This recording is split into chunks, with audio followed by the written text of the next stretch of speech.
YouTube. Another beautiful morning here in Cornwall, and I'm in one of these disused mine buildings that's quite near where I live. It's part of quite extensive mine workings.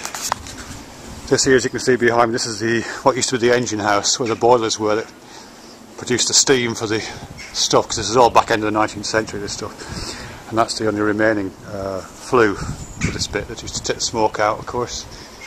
And what I'm in right now is what was called the Vanner house, which is where the ore was pounded to get it down to a kind of more granular, more concentrated form before it went to the next stage of processing. As you can see, I think it's fantastic, this, because it looks a little bit like medieval church architecture, and I guess a lot of the imagery of it is from that. But all these little bits and pieces that's left lying around, traces of its previous occupation. I don't know what if the world ended tomorrow, and all trace was lost of what these things are, I don't know what archaeologists of the future would make out of a building like this. Interesting to think, because that could be a fortress, couldn't it? Anyhow, that's nothing to do with what I'm thinking about. It's a bit of a tangent, because I'm actually thinking about embodiment. I mean, there's kind of an analogy to be drawn here, which I'll maybe try and get onto. I'm thinking about embodiment and progressive disembodiment. I think that phrase actually is a phrase from Frank Biocca, who was a media theorist. He wrote an essay called something like progressive embodiment, progressive disembodiment. Can't remember. Anyway, quite a few years ago now. But he was talking about it was kind of those bits of hubristic writing in the early ages of the internet, and people were just starting to think about virtual reality and that kind of stuff. And he was basically, arguing what the implications of that were philosophically. Are we entering a stage of progressive disembodiment? And that seems much more realistic now even than it was when Frank Biocca was writing that.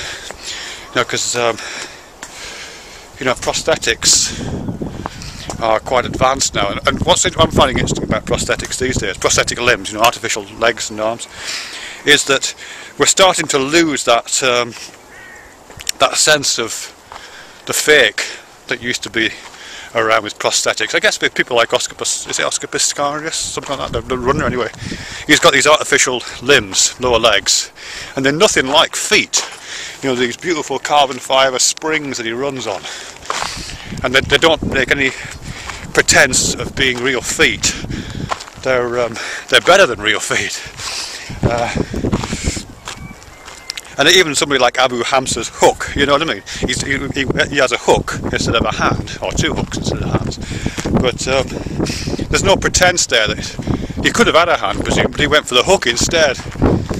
So it seems like we are moving to a stage where the necessity of just duplicating what the body is kind of being left behind. That uncanniness is something we seem to be getting over. We seem to be growing up a bit there in terms of what our bodies are like, and leaving the old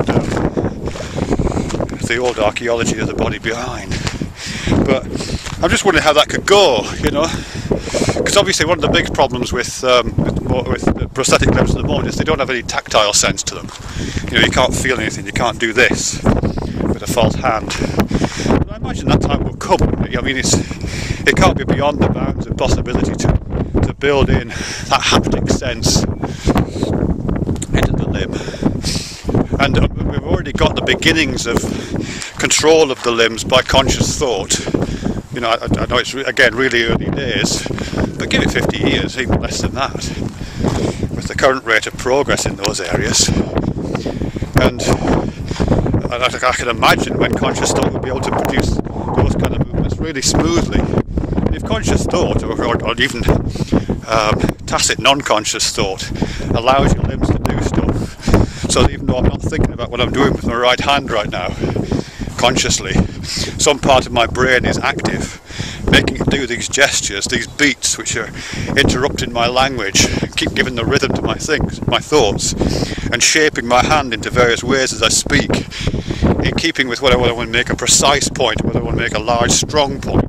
Those kind of unconscious processing I can imagine being taken over, or augmented even by the technologies, so that my prosthetic hand that I'm waving around now, which might look very different, might have more fingers with more joints in them, might be much more like an octopus at the end of my wrist, is able to move and in time with my conscious and unconscious thoughts, can do my conscious bidding and can feel things, wrap itself around objects and really get a sense of that, and probably better than the ones I've got right now. There's more resolution in that. I could have high definition fingers, that would be cool. And just imagine that spreading throughout the whole of my body. I can get all these places replaced by other functions. And I can have a little bit of control over some of that stuff that I don't have right now.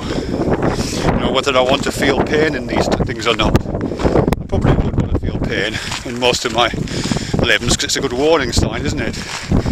But once I've felt it and I've taken the appropriate action, I pulled my hand away from the fire, I can turn the pain off, because right now I can't do that. I get the warning signal, pull my hand away from the fire, it still bloody hurts. I don't need it anymore. It's a nativistic, old-fashioned, old-time response I'm having I no longer need. But if I had a prosthetic limb, I could have some fine control over that. I could take necessary action, turn it off. Or if I needed to do something dangerous, maybe I need to put my hand in the fire because I've dropped my iPhone in there if I had an iPhone, and I need to pull it out. Turn the pain off, reach in there, pull it out, get my hand reskinned. Probably in one of those, rapid prototyping machines I'd have in the kitchen. Brilliant. I'll do that in a minute. Right the way through, probably almost everything in my body could be replaced like that. I guess apart from my central nervous system, I don't know how I'd function without that. But that'd be quite a nice thing to do, wouldn't it? I'd be kind of a brain in a vat, except the vat I'd be in, would be a vat that was shaped like a really interesting body, in full contact with the world. My body's in full contact with the world right now. In fact, possibly even in more contact with the world. Better engagement. More closely welded to the environment than my body is already. It'd be that kind of a vat, where the vat becomes the world, really. Which is kind of what we are at the moment. I wouldn't mind that at all. That kind of progressive disembodiment, where I leave the biological body behind in stages, but don't replace it by some kind of clunky Tin Man robot. Replace it incrementally by better and better ways of contacting the environment, better and better ways of contacting you and other people. So I'm not retreating into a vat, into a shell of a robot. I'm not becoming the ghost inside a horrible machine. I'm becoming better extended and better connected, and my consciousness would have to map itself onto that connection, because my consciousness already, your consciousness, all our consciousness is formed not just because of the brain doing stuff, but because what the brain is doing in relation to the environment in which it's in, the physical environment, the social environment, the temporal environment, all this stuff. When you change those connections, and the consciousness necessarily changes. And I'd love to see how my consciousness changed if I had that kind of progressive embodiment, a better and better bodily engagement with the world, a bigger and bigger vat. Listen to that bird.